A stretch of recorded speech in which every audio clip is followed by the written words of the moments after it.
नमस्कार। विजिलेंस विभाग की कार्रवाई के कारण अक्सर चर्चा में रहने वाले रोहतास के सिविल सर्जन कार्यालय की चर्चा कुछ दिनों से अलग तरह की सुनाई पड़ रही है। यह चर्चा सीएस कार्यालय में करीब 2 माह से प्रत्येक दिन दिखाई पड़ने वाले शख्स को लेकर हो रही है, जो शख्स अक्सर कमर में पिस्टल लटकाए सीएस कार्यालय के इर्द गिर्द घूमते हुए दिखाई पड़ता है। जब से वह शख्स कमर में पिस्टल लटकाए सीएस कार्यालय के इर्द गिर्द दिखाई पड़ने लगा है, उसके बाद से ही लोगों के द्वारा सवाल पूछे जा रहे हैं कि आखिर वो शख्स कौन है, किन कारणों से लगातार वो सीएस कार्यालय के इर्द गिर्द दिखाई पड़ता है और जो कमर में पिस्टल दिखाई पड़ती है वो पिस्टल किसकी है। इसी तरह के सवाल लोगों के द्वारा लगातार पूछे जा रहे हैं और जब इन सवालों के बारे में मेरे द्वारा जानने की कोशिश की गई तो जो जानकारी सामने आई, उस जानकारी के अनुसार जब से रोहतास सिविल सर्जन, जो नए सिविल सर्जन यहाँ पर योगदान दिए हैं, उनका यहाँ पर आगमन हुआ है, उसके साथ ही इस शख्स का चेहरा रोहतास के सीएस कार्यालय के इर्द गिर्द दिखाई पड़ रहा है। बताया जा रहा है कि सीएस के गृह जिला का रहने वाला यह शख्स अक्सर सीएस के साथ साये की तरह दिखाई पड़ता है और वह हमेशा कमर में पिस्टल लटकाए नजर आता है। आखिर सीएस के साथ साये की तरह रहने वाला यह व्यक्ति स्वास्थ्य विभाग का स्टाफ है, सीएस का बॉडीगार्ड है। आखिर सीएस कार्यालय में किस अधिकार के तहत वह प्रत्येक दिन नजर आता है? आखिर पिस्टल लगाने की अनुमति किसके द्वारा दी गई है? अगर वह सीएस का बॉडीगार्ड भी है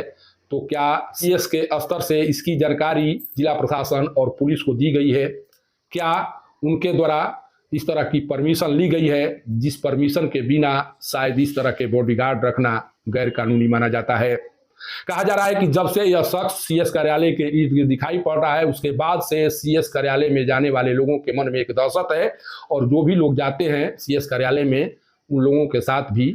यह व्यक्ति अभद्र व्यवहार करते हुए नजर आता है। जो सूत्र बता रहे हैं उसके अनुसार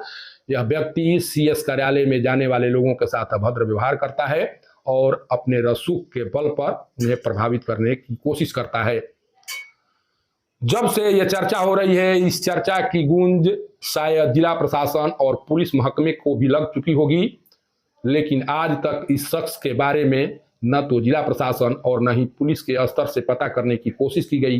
कि आखिर कमर में पिस्टल लटकाए यह व्यक्ति प्रत्येक दिन सीएस कार्यालय के इर्द गिर्द क्यों नजर आ रहा है। आप इस शख्स के कमर में पिस्टल को लटकाए हुए साफ देख सकते हैं कि किस तरह से यह व्यक्ति हमेशा पिस्टल लिए सीएस कार्यालय के इर्द गिर्द खड़ा नजर आता है और सबसे बड़ी बात है कि इस पिस्टल के भय से वह अपने प्रभाव को स्वास्थ्य विभाग में जमाने की पूरी कोशिश करता हुआ दिखाई पड़ता है। सबसे पहले पुलिस को यह जांच करनी चाहिए कि जो शख्स कमर में पिस्टल लटकाए हुए है,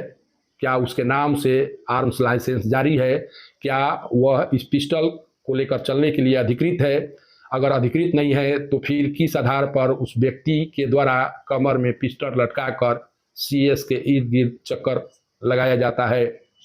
अगर इन सवालों का जवाब पुलिस और प्रशासन की ओर से नहीं दिया जाएगा तो आने वाले दिनों में स्वास्थ्य विभाग की स्थिति बहुत खराब हो जाएगी और स्वास्थ्य विभाग के कार्यों के लिए सीएस कार्यालय में जाने वाले लोगों के मन में एक ऐसा भय पैदा होगा जिस भय के कारण वह अपना काम सीएस कार्यालय से कभी भी नहीं करा पाएंगे।